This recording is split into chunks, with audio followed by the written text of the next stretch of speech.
Thank you, Professor Frisina. Hi, my name is Owen Blicksilver. I am the New York president of Lambert and Company, a national communications firm, and I've been asked to speak to you today about crisis communications. In the next few minutes, I will outline some of the basic approaches to crisis communications. First, though, I need to point out that when I talk about crises, I'm talking about business crises. So a plane crash or a building collapse certainly needs effective crisis communications professionals, and in those situations you may have information flowing from a variety of sources, including first responders, corporations, and government officials. And now we have the coronavirus, which is the mother of all crises, overshadowing everyone and everything. But my focus here today is specific business crises, a crisis usually impacting one specific business. Let me start with a simple definition. A business crisis, and you can see this on slide 1, a business crisis is anything that disrupts the routine flow of operations and where a proper response can make a decisive difference on whether the organization returns to normalcy. Crises happen to individuals as well. You can think about Tiger Woods, Martha Stewart, or Michael Jackson. But my focus is on corporate crises. What are they? Well, here on slide 2 are some I have addressed. Firings of CEOs, factory closings and layoffs, litigation by any number of parties, sexual harassment allegations, boycotts by activist organizations, bankruptcies, bank fraud, investigative reports by the media, technology and data breaches, which are more common today, union protests, product recalls, and environmental damage. Essentially, anything that disrupts the routine flow of the business. The goal of the crisis counselor is to help get things back on track as quickly and as efficiently as possible. How that happens, though, depends on the company, the counselor, and of course the crisis. Some companies may be able to prepare in advance for certain crises, and develop a crisis playbook. That would include drafting holding statements, which I'll expand upon shortly, but also setting up chains of command, contact protocols, and flowcharts. Some crises for some businesses are easier to foresee and plan for, and it's wise to anticipate the crisis if you can. So, for example, a fast food chain might have protocols already in place for an E. coli outbreak. A manufacturer may have communications procedures ready in the event of an accident or a product recall. But some crises are unexpected, and the first notification of the issue may come from outside the organization, say in the form of a press call or an inquiry from a government regulator. The crisis counselor's job is to work quickly with management, company lawyers, local authorities, and any other relevant parties to get a full understanding of the situation in order to craft a response that is accurate, timely, and appropriate. Today, I will discuss 2 of the most common steps in crisis communications, which you can see on slide 3. One is to respond quickly and get all the bad news out at once. And 2 is to take responsibility and possibly apologize.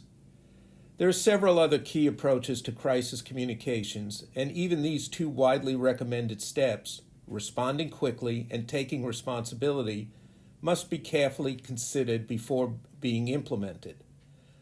Let's start with responding quickly. In some cases, the company may have all the information it needs to provide a fast response to the public. But that's usually the exception.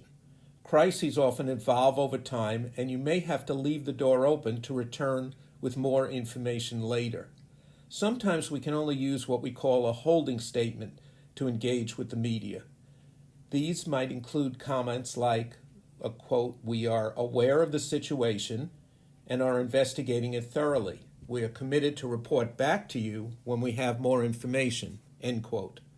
Or, quote, "We are cooperating fully with local authorities and officials. We cannot comment further at this time," close quote. Essentially, we are being responsive without providing comment on facts we may not yet have. While reporters and social media trolls may not be satisfied with this limited response, the alternative may be more damaging in the long run. One thing to avoid is speculation.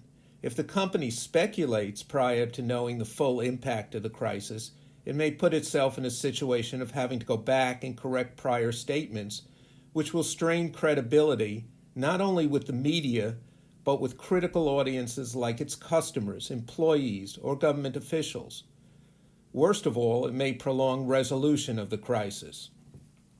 And having all the information does not mean you can or should disclose it all. For example, companies may have proprietary information that could compromise their operations if disclosed.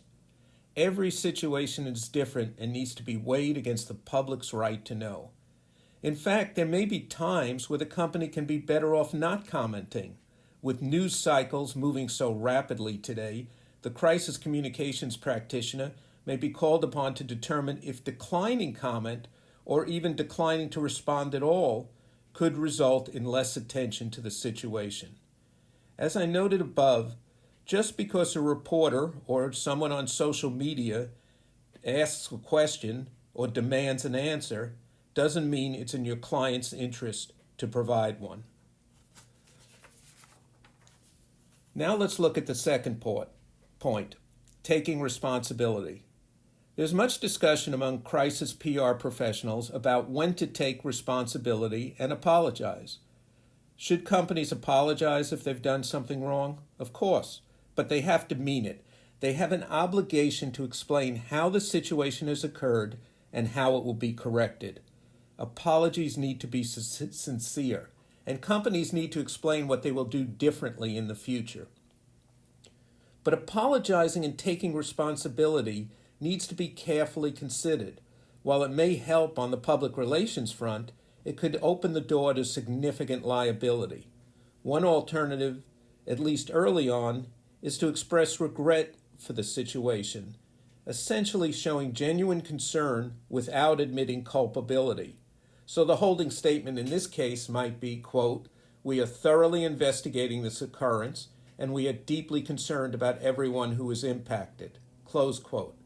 Obviously, this holding statement could be more specific depending on the nature of the crisis. As I noted, the crisis counselor's first job is to fully immerse themselves in the details so they can help management craft the most effective course of action.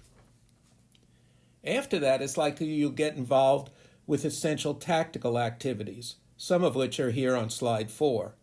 Preparing press releases or statements, helping the company define roles and responsibilities, training spokespeople, rehearsing, implementing appropriate media strategy.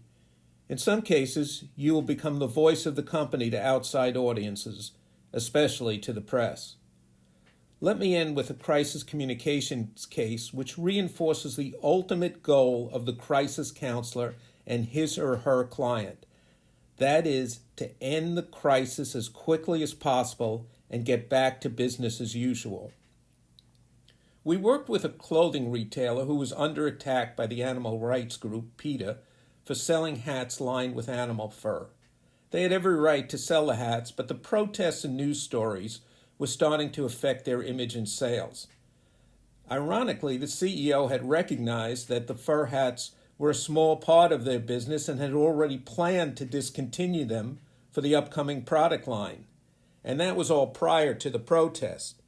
The course of action we pursued was this. The company did not apologize for past sales, but announced through a spokesman that they were ending the product line. PETA naturally took credit for the decision, but it didn't matter. The crisis ended. That was the goal. Not to make PETA a booster for the company, not even to make them customers. It was to make the crisis go away. Crisis communications is one of the most exciting specialties in public relations and definitely worth pursuing if you get to work with some of the best practitioners in the field. Good luck and thanks for your attention.